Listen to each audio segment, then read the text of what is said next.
Tiago, então, capítulo 5, verso 7. Portanto, irmãos, sejam pacientes até a vinda do Senhor. Vejam como o agricultor aguarda que a terra produza a poderosa colheita, e como espera com paciência até virem as chuvas de outono e da primavera. Sejam também pacientes, fortaleçam o seu coração, pois a vinda do Senhor está próxima. Irmãos, não se queixem uns dos outros, para que não sejam julgados. O juiz está às portas. Irmãos, tenham os profetas que falaram em nome do Senhor como exemplo de paciência diante do sofrimento. Como vocês sabem, nós consideramos felizes aqueles que mostraram perseverança. Vocês ouviram falar sobre a perseverança de Jó e viram o fim que o Senhor lhe proporcionou. O Senhor é cheio de compaixão e de misericórdia. Amém? Pai, nós te louvamos, te agradecemos e te pedimos, Senhor, abra a porta da tua palavra e nos ensina mais do Senhor. O que o Senhor deseja, Pai, o que está no teu coração. Queremos aprender de ti, Senhor, e somente do Senhor, em nome de Jesus. Amém. Como eu falei para você, então, nós estamos diante de uma carta que ela foi polêmica, ela quase que não entrou no cânon sagrado. Ela foi uma carta que Lutero, por exemplo, na Reforma Protestante, ele dizia que essa carta ela não precisava, ela não deveria estar dentro do cânon, dentro do Novo Testamento, do Evangelho, porque ela era uma carta que contradizia o que Paulo pregou. Ela era uma carta que ia contrário àquilo que Paulo estava pregando sobre a justificação pela fé. Lutero acreditava, e alguns são adeptos dessa doutrina, que a justificação é pela fé, e Tiago, de alguma forma, quando ele falava da fé sem obras, ela é morta, ele tentava trazer uma justificação por obras. Como era uma carta direcionada a judeus que estavam se convertendo, o judaísmo era uma religião muito voltada às obras, e as obras não salvam ninguém, a gente sabe disso. Nós somos salvos pela fé, pela graça, mediante a fé, em Cristo. Sempre que alguém tentou chegar em Cristo e se justificar por causa das obras, Jesus dava uma ripa nele dizendo, pelas obras você não vai conseguir. Você quer ver um exemplo muito interessante? Foi quando o jovem rico chegou para Jesus e falou, bom mestre, o que eu farei para herdar a vida eterna? Jesus já começou dizendo, deixa de ser hipócrita, porque bom é só o Pai. Aliás, eu creio que se Jesus estivesse hoje, cumprindo o ministério dele hoje, se Jesus fosse o pastor dessa igreja, aqui, muitos de nós não estaríamos aqui dentro. Muitos de nós não suportaríamos a mensagem de Cristo. Principalmente porque muitos de nós não aceitamos confronto e objetividade. E Jesus, meu irmão, ele não tinha papas na língua. Ele era manso, era humilde, mas era direto. Ele era objetivo. E nós, enquanto igreja, hoje temos que ser subjetivos muitas vezes. Para você falar uma verdade para um irmãozinho, você tem que dar uma volta. Jesus amado. E no final ainda dizer, olha, tu me desculpa, mas é que, meu irmão, se fosse com Cristo, é reto. Quando a gente tenta ser objetivo, a gente vê o escândalo no olhar, as pessoas não suportam. E Jesus era uma pessoa que quando pregou o seu sermão, quando falava com as pessoas, na sua humildade, na sua mansidão, ele não tinha meio termo. E ele disse, seja o sim, sim ou não, não, que o passado disso é procedência maligna. E Jesus era direto, o jovem chegou, bom mestre, o que farei para herdar a vida eterna? Ele disse, por que tu me chama de bom? Ele nem disse, muito obrigado, mas vem cá, deixa eu te ensinar uma coisa aqui. O pai, assim, vem cá. Não fica chateado comigo, não fica. Mas é que eu preciso te dizer que existe no céu um papai, Abba papai. e só Ele é bom, a gente não é tão bom. Não, Jesus chegou e já foi dizendo. E aí o jovem disse, tudo bem. Jesus falou, você conhece os mandamentos? Não adulterarás, não darás falso testemunho, não roubarás, honra o teu pai e a tua mãe. Você conhece. E aí ele diz, então eu sou o cara, já herdei a vida eterna, porque tudo isso eu tenho feito desde a minha juventude. E aí Jesus, cada vez que a gente tentar se justificar por obras, Ele vai dizer que nós não somos capazes. Cada vez que a gente achar que tudo que está acontecendo conosco é mérito, cada vez que entrar no nosso coração o sentimento do tipo, eu acho que agora chegou a minha vez, eu acho que agora eles vão entender que a porta tem que abrir, eu acho que agora eu mereço, eu já estou tanto tempo, eu já faço isso, já faço aquilo, já cumpro toda a cartilha, então agora chegou a hora. Sempre que a gente pensar isso, Jesus vai dizer, te falta alguma coisa. Te falta alguma coisa, me falta alguma coisa, sempre vai faltar alguma coisa. Por isso que é graça. Porque graça é o favor imerecido. Graça é o bilhete de entrada. Porque nos falta. Vai nos faltar dinheiro, o Senhor vai pagar para nós. Vai nos faltar força, o Senhor vai nos fortalecer. Vai nos faltar capacidade, o Senhor na sua capacidade nos capacita. Sempre vai faltar algo. E aí o jovem ouve do Senhor, te falta uma coisa. Vai, porque ele era muito rico, diz a palavra. Vai, vende tudo que tu tens e dá o dinheiro da venda aos pobres e me siga. Porque aí sim você terá um tesouro nos céus. A Bíblia diz que o jovem vai embora e não faz. Por quê? Você venderia tudo que você tem e daria aos pobres? Eu também não venderia. O que Jesus estava dizendo? Que só vai entrar no reino quem vender tudo e der aos pobres? Não, Jesus estava deixando bem claro que nós não conseguimos fazer sozinhos. Jesus estava dizendo para o jovem que ele não era capaz de se justificar. Porque se ele era o cara perfeito, seguiu toda a lei, vendeu tudo e deu aos pobres, e ele era perfeito, não precisava Jesus Cristo vir à terra, que fizesse a obra através da vida daquele jovem rico. Só Ele é perfeito, só Ele é bom, só Ele cumpriu toda a lei, só Ele foi capaz, e não há como nós nos justificarmos por obras. Outro caso foi o fariseu, que orava, que jejuava e que dava dízimo. A igreja está cheia de gente que ora, que jejua e que dá dízimo. E porque ora, jejua e dá dízimo, acha que é melhor do que os outros. Na oração diz, Senhor, eu preciso que Tu faça primeiro por mim, porque eu não sou como esse miserável pecador, que semana passada eu vi ele no bar, Senhor. Eu passei no shopping, na praça de alimentação, ele estava com um copão de cerveja.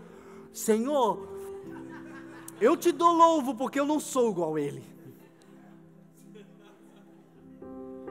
O Senhor vai dizer, deixa de ser hipócrita, rapaz, tu também está devendo. Tu não vai para casa justificado por causa das tuas obras. Você não bebeu o copo de cerveja na frente de todo mundo, mas quem sabe fez algumas coisas escondido de todo mundo, e eu estava lá, não estava ninguém lá, mas eu estava lá. O Senhor estava lá. Nós não somos perfeitos, nós somos aperfeiçoados naquele que é perfeito. Então por obras ninguém se justifica. E aí que houve o conflito dos homens, porque entre Paulo e Tiago nunca houve dos teólogos, porque a gente começa a estudar teologia e acha que é melhor do que os outros também, né? E aí os teólogos começaram a discutir entre si. Só que o que Tiago fala complementa o que Paulo fala, por exemplo. Paulo sempre diz, vocês são salvos pela graça mediante a fé em Cristo Jesus, não por obras para que ninguém se vanglorie. Porém, Paulo diz, vocês não são salvos pelas obras, mas são salvos para as boas obras. Paulo fala em Gálatas 5:22 que o fruto do Espírito tem que se manifestar. Então se eu fui salvo, naturalmente eu começo a produzir o fruto do Espírito.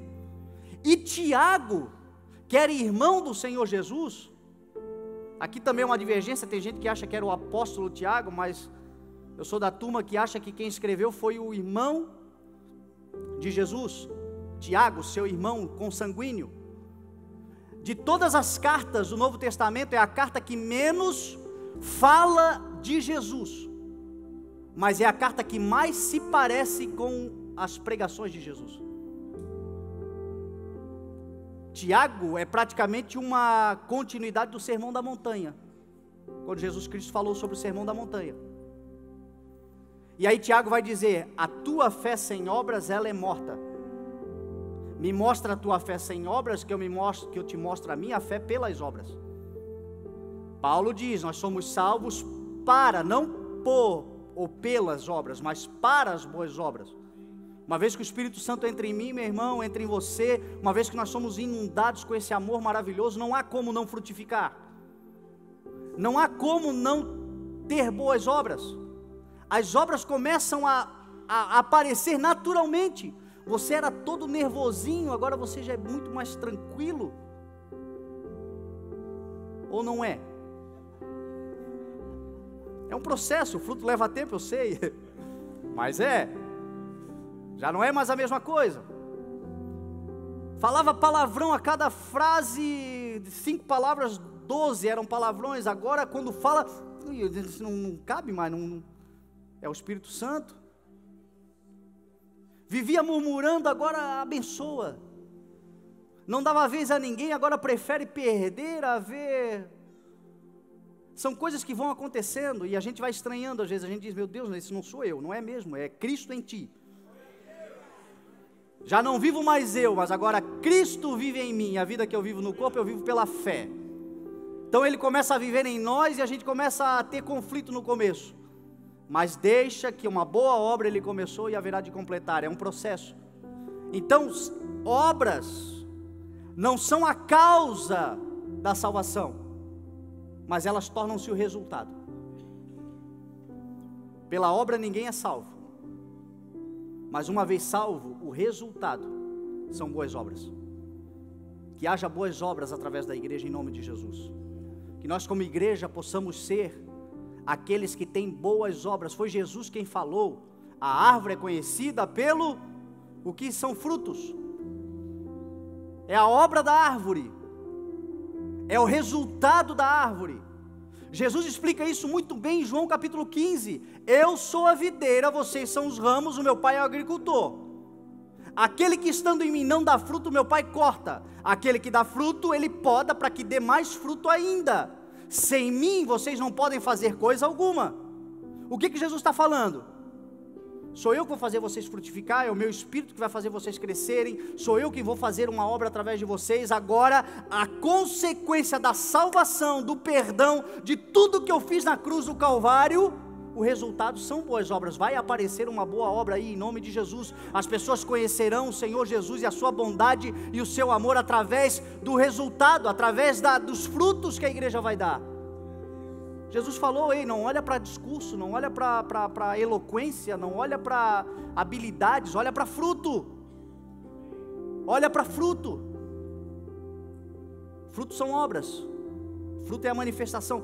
Fruto é a reação. É como eu reajo. É nessa hora que a gente começa a identificar como é que a gente está com Deus. Não é na ação, é na reação. Porque na ação a gente controla. Levanta sua mão e adora ao Senhor, aleluia. Aí o irmão enfia a mão na frente. Reação. Então é na reação que a gente começa a perceber como é que a gente está com Deus. Que a nossa reação seja uma reação que glorifica o nome do Senhor. Que a gente tenha esse desejo de reagir como Cristo reagiu. Esse é o nosso desejo. Então Tiago, ele vai falar sobre isso, ele trata sobre essas questões, e esse texto que nós vamos ler, que nós lemos, ele fala algumas coisas pontuais. Ele fala, por exemplo, sobre a vinda do Senhor Jesus, que está próxima. A gente precisa se preparar. Hoje é um culto de ceia. culto de ceia é o culto que Jesus Cristo falou: façam isso em memória de mim até que eu venha. Ele voltará. A igreja precisa entender que Jesus Cristo voltará. A igreja precisa pregar que a vinda do Senhor está próxima. A igreja precisa anunciar que Jesus Cristo, Ele veio, foi para nos dar vida e vida eterna. A gente precisa declarar que Jesus Cristo, a qualquer momento a trombeta vai soar. Essa é a razão pela qual nós estamos aqui hoje. Nós não estamos aqui hoje por causa do carro novo que Ele vai nos dar, da casa nova que Ele vai nos dar. Nós não estamos aqui hoje por causa das coisas materiais que conquistaremos nessa terra. Nós estamos aqui sobretudo por causa da salvação que Ele nos garantiu na cruz do Calvário, quando Ele nos deu a vida eterna. E Ele voltará. E todas as coisas na terra, se for para servir o propósito dele na nossa vida, bênção. Se não for, é coisa da nossa cabeça. Tudo que serve para servir o propósito de Deus na nossa vida, Deus nos dá. O que nos tira do propósito, nós podemos até conquistar. Mas a Bíblia diz que a traça vai comer, a ferrugem vai corroer. Deus nos abençoa, Deus nos prospera, Deus nos faz crescer. Mas nós não podemos perder o foco. O nosso foco é pregar que Jesus Cristo morreu, ressuscitou e voltará. O mundo precisa ouvir essa mensagem. Tiago começa dizendo: ei, sejam pacientes, porque a vinda do Senhor está próxima. Sejam pacientes. Paulo vai dizer: ei, despertem do sono que vocês estão, porque agora a nossa salvação está muito mais próxima do que quando nós cremos, e é verdade. A cada dia está mais próximo. E aí talvez você diga: meu Deus, o Tiago falou isso há 2000 anos atrás e Jesus não voltou. Pedro disse que haverá pessoas que vão dizer isso. O que aconteceu com a promessa da vinda eterna, da vinda do Senhor Jesus? 1000 anos para ele é como um dia é como 1000 anos. Nós somos como o sopro que passa. A vida do homem é 70, 80, como disse Moisés, e o que passar disso é enfado e cansaço. A questão é,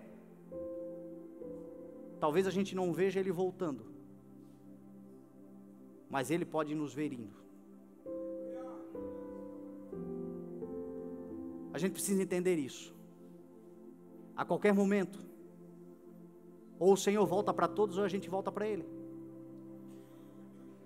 Isso é muito sério, isso é muito importante, isso precisa ser falado. Talvez você diga: tá, tudo bem, eu sei, mas eu creio na doutrina da salvação, e eu sei que uma vez salvo, salvo para sempre. Eu também creio, mas e quem está do teu lado, precisa crer também? E quantos estão morrendo, e não estão alcançando a salvação, porque não ouviram falar, e não ouviram falar porque não há quem pregue? Então não se trata só de eu estar salvo, se trata de eu salvo para pregar a salvação. Não me calar. Tem gente que precisa ouvir hoje que Jesus Cristo está batendo a porta, que Jesus ressuscitou, que Jesus vai voltar, a vinda do Senhor está próxima. Nós precisamos estar preparados. Não se trata de ir para o inferno ou para o céu, se trata de não realizar. Você sabe, foi a primeira coisa que Deus falou no meu coração, colocou em mim como um desejo ardente. O Senhor falou assim no meu coração: não há mais como você recuperar o tempo perdido, mas há como você parar de perder tempo. Às vezes a gente não faz nada porque a gente fica pensando no tempo perdido. E quantas vezes eu fui tentado: Senhor, eu conheço o Evangelho desde criança, desde que de berço fui apresentado ao Senhor.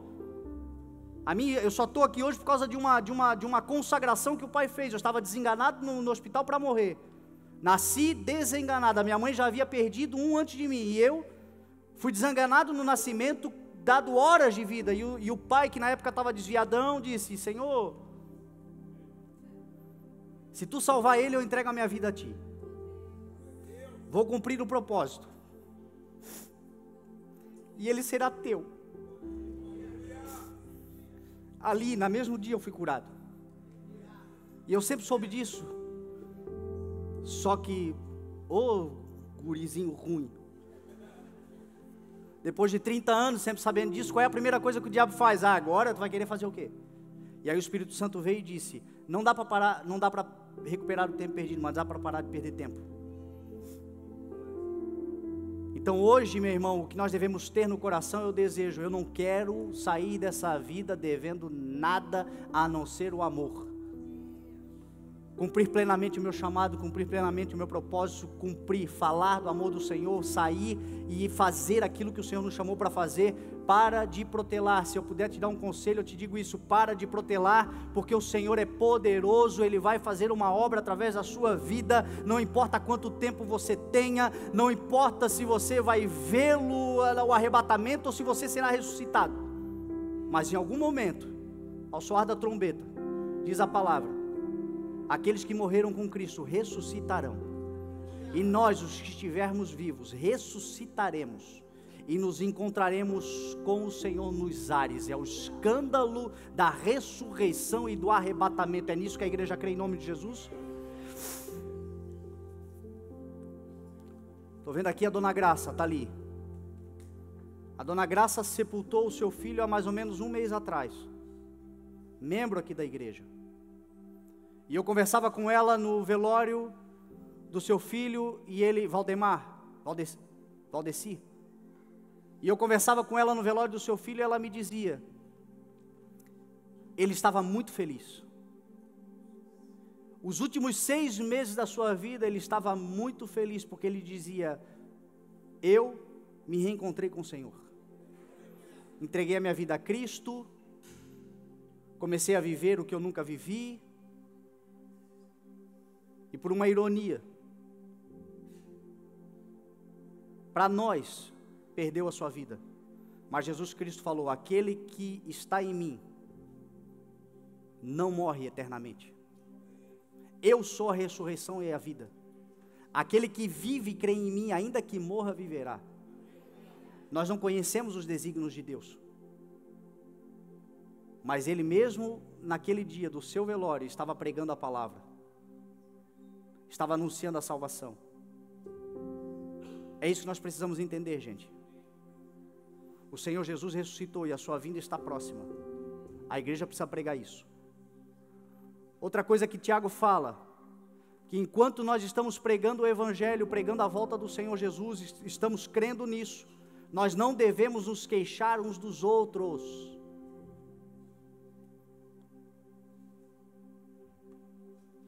Falar mal uns dos outros. Está vendo como Tiago se equipara com Jesus Cristo? O que Jesus Cristo diz em Mateus 7? Não julguem, para que vocês não sejam julgados, porque a medida que vocês usarem para medir os outros, eles também usarão para medir vocês. Boa parte dos problemas da igreja não conseguir avançar, é porque dentro dela está cheio de irmão brigadinho um com o outro. Dentro da igreja, dentro da casa, pessoas que estão se queixando. Por que Tiago diz não se queixem? Porque quando eu me queixo, eu meço, e quando eu meço, eu peco. Porque a queixa sempre é algo no sentido, porque ele não fez, porque ela não fez, porque ele me deve, porque ele me fez, porque não sei o quê, papapá. Eu estou medindo, e quando eu estou medindo, eu estou pecando. E quando eu estou pecando, eu estou deixando de cuidar daquilo que realmente importa. Hoje é um culto de ceia. Domingo retrasado a gente pregou sobre o que é beber e comer sem discernir o corpo. Lembra que Paulo diz em 1 Coríntios capítulo 11, quem come e bebe sem discernir o corpo, come e bebe para a sua própria condenação. Você sabe o que a religião prega? Sabe o que muita gente não faz? Ai meu Deus, essa semana, esse mês eu pequei, eu cometi um pecadão. Sabe o que eu vou fazer? Eu não vou participar da ceia, e aí eu vou estar justificado. A ceia é justamente para você lembrar quem você é. A ceia é justamente para você beber do cálice e comer do pão e se lembrar que é pecador, mas que o símbolo do cálice e do pão significa que no sangue de Jesus Cristo e no corpo de Jesus Cristo nós fomos justificados de todo o pecado. Então deixa eu dizer uma coisa para você, não importa o que você fez antes de chegar aqui, se você tem o entendimento de que o que fez é errado, e você não quer mais fazer, tome a ceia, pelo amor de Deus, tome a ceia. Você deixar de tomar a ceia, você não vai fazer melhor do que o que Cristo fez na cruz do Calvário. Jesus disse, está consumado. Porém vem Paulo e diz, aquele que come e bebe sem discernir o corpo, come para a sua própria condenação. Por isso há muitos no meio de vocês doentes, e outros já morreram, porque não discernem o corpo. O que é não discernir o corpo? Não discernir o perdão. Quem é que não pode tomar ceia? Quem não perdoa. Não pode tomar ceia gente orgulhosa, que diz o seguinte, quer saber uma coisa, eu não participo, mas também não perdoo. Ou gente que vai tomar a ceia dizendo, eu vou tomar porque eu sou santo, mas aquele lá o Senhor vai tratar com ele. É esse que não tem que participar. Pelo menos não até perdoar. Talvez na hora de você receber o cálice vai vir na mente aquele ou aquela. Perdoa. Talvez aquele ou aquela está dentro da igreja. Pelo amor de Deus, vai lá e dá um soco na boca do estômago do capeta. Como é que a gente faz isso? Pede perdão e perdoa. O diabo não resiste ao amor, meu irmão. Ele não resiste à reconciliação. É isso que nós temos que fazer, parar de nos queixarmos, parar de reclamar, parar de murmurar e entender que existe uma obra muito maior para nós realizarmos nessa terra. É assim. E aí Tiago vai dizer que nós devemos ter como exemplo aqueles que profetizaram sobre a nossa vida como exemplo de sofrimento e de perseverança no meio do sofrimento. E Tiago vai dizer que aqueles que perseveram são aqueles que verdadeiramente são felizes. A Bíblia está cheia de exemplos de profetas, de homens, mulheres, cheios do Espírito Santo, que no meio do sofrimento foram pacientes e perseveraram, e por isso foram felizes e abundantes e viveram uma vida de plenitude. Do teu lado tem irmãos, tem pessoas que estão perseverando. Sabe por que Tiago diz isso? Porque às vezes a gente pensa que só a gente que sofre. Às vezes a gente pensa que só nós estamos com problemas, com sofrimento. E aí Tiago está dizendo, olha para um profeta do teu lado, porque vocês são profetas, e você vai ver um exemplo de paciência no meio da tribulação, no meio do sofrimento, e perseverança. E aí Tiago diz, olha o exemplo de Jó. Jó talvez seja o maior exemplo de alguém que realmente sofreu. Mas ele termina dizendo, veja o resultado da vida de Jó. Porque a tua vida não será uma vida de sofrimento eterno.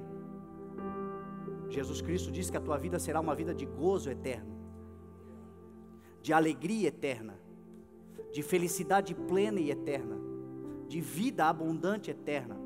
O sofrimento é uma transição, é um momento, é algo passageiro, é algo que vai acontecer, mas é tendo paciência aí nesse lugar e perseverando que você vai sair desse lugar e a glória de Deus vai se manifestar na sua vida.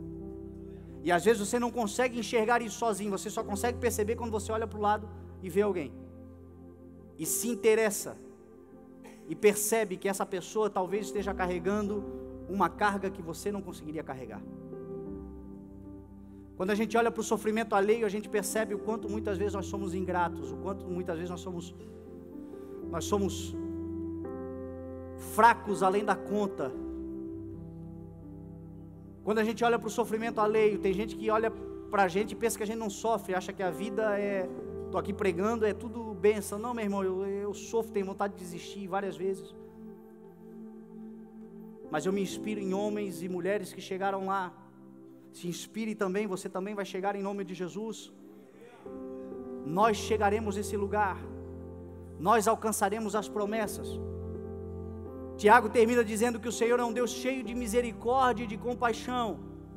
Cheio, Não falta misericórdia para o Senhor, não falta, estamos todos acordados, vivos, em pé, celebrando ao nome de Jesus, porque a misericórdia do Senhor são as causas de nós não sermos consumidos, elas são novas a cada manhã, elas se renovaram, e aqui cá estamos. Compaixão, você sabe o que é compaixão? É colocar o coração, é sentir a dor que você sente. Esse é o nosso Senhor, Ele é cheio de compaixão e de misericórdia. E aí agora eu vou pregar, vou entrar na mensagem, porque não era sobre nada disso que eu queria falar. Eu queria falar sobre a primavera,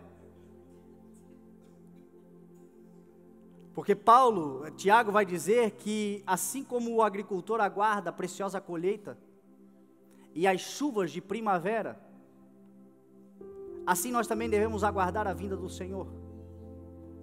E aí isso me chamou a atenção, porque nós estamos entrando no mês de setembro. Não se preocupa, não fica agoniado que eu não vou pregar tudo, é só para dar uma introdução. Nós estamos entrando no mês de setembro e esse mês é o mês de primavera. Começa-se a primavera. E primavera é tempo do quê? De florescer. Primavera é tempo de desabrochar, primavera é tempo de frutificar.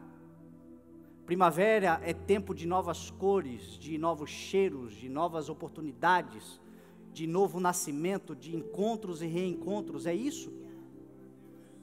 E é nesse mês que nós estamos entrando, e profeticamente eu quero declarar que é um tempo, meu irmão, está chegando um tempo, daqui até dezembro, daqui até dia 21 de dezembro é primavera. Lembre-se que esse ano é um ano de grandes testemunhos. Você que tem sido paciente no sofrimento até aqui, você que tem sido perseverante até aqui, a primavera do Senhor está batendo na tua porta. Flores, frutos, cores, cheiros, renovo, avivamento, grandes testemunhos o Senhor vai manifestar na sua vida. Eu não vou ter tempo de entrar, eu vou pregar aqui sei lá quando, quarta-feira, mas só para você ter uma ideia. Se você for estudar a Bíblia, me chamou a atenção, eu fui começar a estudar os tempos e as estações, e eu percebi que muita coisa o Senhor faz nesse período de primavera. Esse é um período profético onde muitas coisas começam a acontecer. Por isso daqui até o fim do ano, prepare-se. Você que quem sabe está chegando aqui só na capa da gaita, o Senhor vai te renovar de uma força, meu irmão. Primavera. Primavera é tempo de cumprimento das promessas. Gênesis capítulo 18. Abraão está sentadão, na hora mais quente do dia, na porta da sua tenda. Abraão está com seus poucos 99 anos. Aos 75 anos, em Gênesis 12, ele foi chamado pelo Senhor dizendo: eu vou fazer uma promessa. Você será pai de multidões. Olha para o céu. Se você puder contar as estrelas, assim será a sua descendência. Em ti serão benditas todas as nações da terra.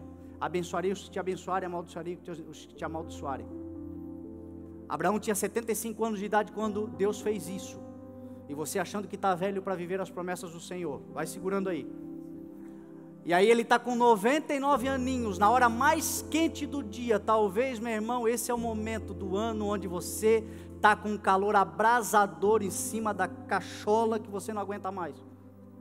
Abraão estava ali. E a Bíblia diz que ele ergueu os olhos e viu o Senhor. Ergo os meus olhos para o monte. De onde me vem o socorro? Meu socorro vem do Senhor que fez os céus e a terra. Auxílio, socorro, bem presente na hora da angústia é o nosso Deus. Eu fico imaginando Abraão com 99, no calor abrasador, na porta da tenda, dizendo: há algum tempo atrás eu vim aqui, olhei para essa tenda, o Senhor disse: conte, e agora está esse sol, não tem uma estrela, e eu também estou sem nada daquilo. Só que ele ergueu os olhos. Quando você ergue os olhos, você vai ver o Senhor. Por isso, erga a cabeça.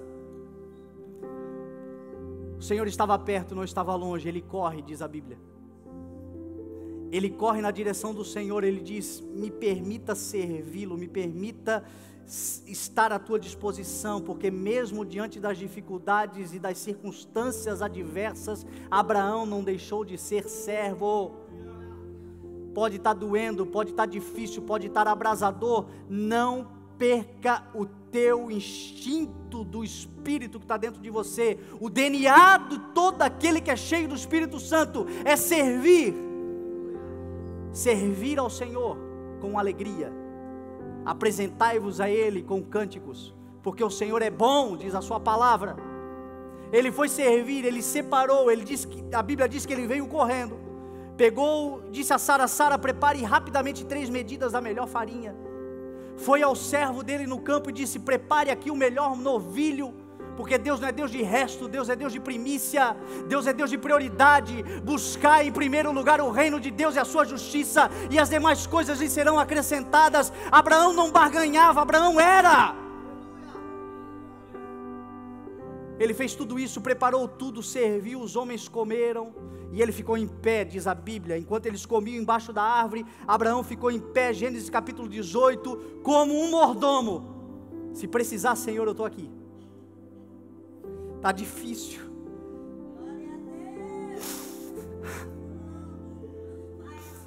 Como tem sido um ano difícil, um ano de perdas, um ano de dificuldades, mas Senhor, se Tu precisares, eu estou aqui.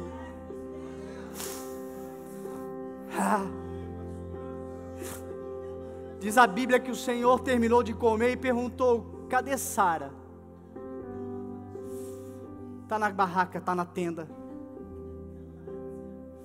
Avisa ela que na primavera eu voltarei e ela terá um filho. Avisa ela que na primavera eu voltarei e ela vai florescer.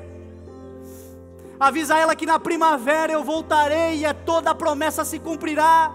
Eu não sei quantas primaveras você está esperando, eu não sei quantos anos você está aguardando, mas eu sei que uma primavera está chegando, está perto, vai começar uma nova primavera. Uma promessa pode se cumprir na sua vida.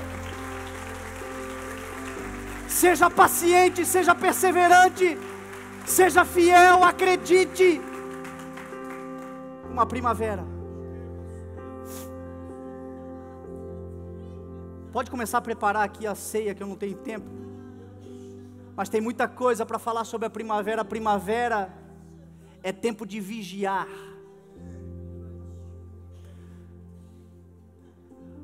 Você sabe que nós estamos no hemisfério sul, toda a Bíblia foi escrita no hemisfério norte. Israel está na Ásia. E os tempos e estações são diferentes. Quando nós estamos no inverno, eles estão no verão. Quando nós estamos no outono, eles estão na primavera. Então a primavera no mundo asiático, em Israel, ela acontece entre março e abril e maio. Só que Deus não criou o calendário gregoriano como nós temos. Deus criou o calendário lunar. Ele marcou o sol para governar o dia e a lua para governar a noite e estabelecer as estações. Então nós estamos numa estação de florescimento, de flores. Agora você vai ver que Jesus Cristo, todo o processo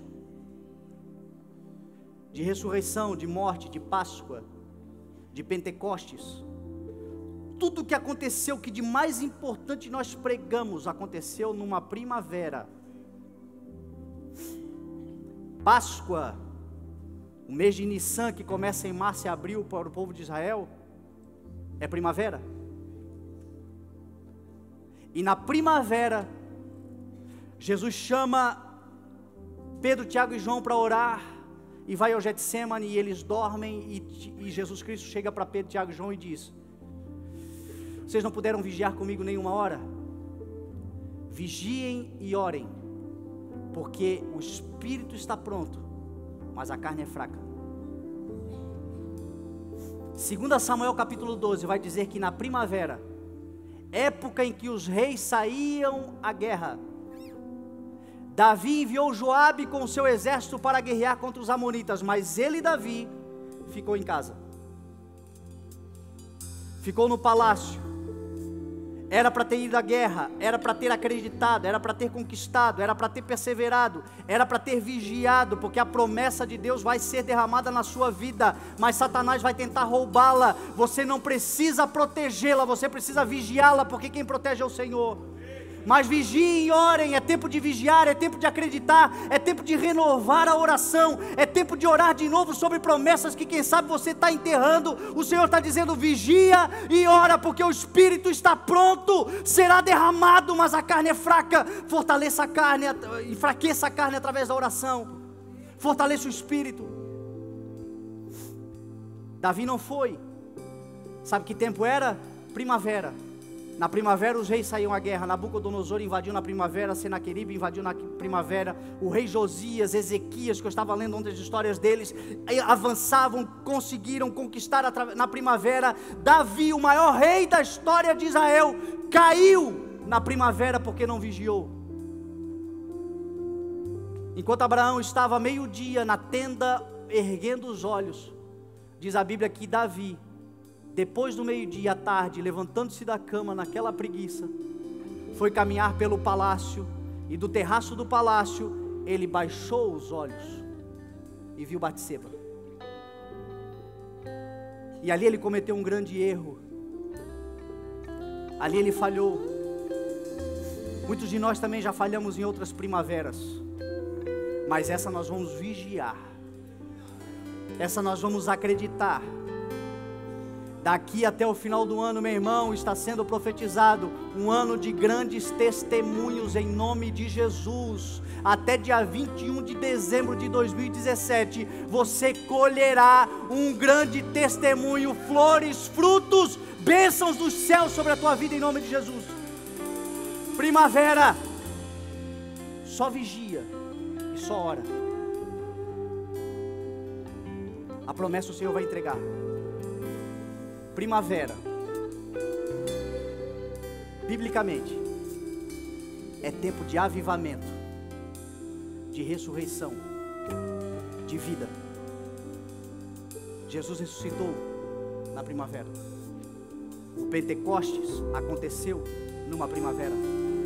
E Oséias capítulo 6, verso 3. A palavra profética do capítulo 6 em diante, do capítulo verso 1 em diante, vai dizer que o Senhor Jesus é aquele que nos feriu, mas nos sarará, que nos aprisionou, mas nos libertará, que depois do segundo dia Ele ressuscitará. E aí Oséias vai dizer: por isso, conheçamos e esforcemo-nos por conhecê-lo, porque tão certo como o sol nasce, ele voltará. E voltará como o quê? Como chuva de primavera que rega a terra. Joel capítulo 2. Estavam todos reunidos num só lugar, quando de repente veio do céu um som. Todos foram cheios do Espírito Santo. A profecia de Joel foi declarada, e na profecia de Joel está que ele é aquele que envia a chuva serôdia que molha a terra, que rega a semente, que gera os frutos. É a chuva da primavera. Tempo de avivamento, tempo de ressurreição, tempo de encontros e reencontros com o Senhor. Talvez você já tenha vivido encontros poderosos com o Senhor. Eu quero profetizar que os próximos 3 meses você terá reencontros com Ele, poderosos, nunca antes imaginados. Você vai te reencontrar com o Senhor, ver coisas poderosas do Senhor se manifestando sobre a sua vida. Você que nunca viveu vai viver em nome de Jesus. Nós estamos orando: Senhor, venha o teu reino, venha o teu Espírito, venha o teu poder sobre nós, venha a tua graça, venha o teu amor, venha, Senhor, sobre nós. Ele, o Senhor Jesus, é aquele que vem como chuvas de primavera. Cada vez que chover daqui para dezembro, lembre-se, é o Senhor olhando a minha terra. Uma terra ressequida pelo sol, mas não vai se perder, porque o Espírito de Deus vai regar. Tempo de ressurreição, tempo de amor, tempo de manifestação do Espírito Santo, tempo de depositar nele. Tiago diz que é tempo de manter a esperança. Isaías vai dizer no capítulo 42: nele, o Senhor Jesus, as nações depositarão a sua esperança. Esperança da salvação de toda a tua casa, esperança da reconciliação de toda a tua casa, esperança de um avivamento sobre toda a cidade, esperança de portas abertas por aquele que é o que detém a chave. Coloca a tua esperança em Jesus, porque a primavera está surgindo. Esse é o mês que nós vamos entrar. Esse é o mês que começa. E é debaixo dessa palavra que nós vamos caminhar nessa estação. Estação de flores e frutos. Pode acreditar, meu irmão. É uma palavra profética. É ano de grandes testemunhos. Erga a tua cabeça. Primavera é tempo de visitação. Primavera é tempo de amor. Primavera é tempo de compaixão. Assim como o agricultor espera a preciosa colheita que vem com as chuvas da primavera, nós, a igreja, esperaremos, porque a vinda do Senhor Jesus está próxima. Ele vai visitar a tua casa, Ele vai visitar a tua família, Ele vai visitar os teus negócios, Ele vai visitar a tua vida, Ele vai visitar os teus amigos. Ele vai ser aquele que a chuva serôdia, a chuva de primavera é o nosso Senhor Jesus. Flores, frutos e abundância, em nome de Jesus. Você crê nessa palavra? Vamos colocar de pé e vamos orar.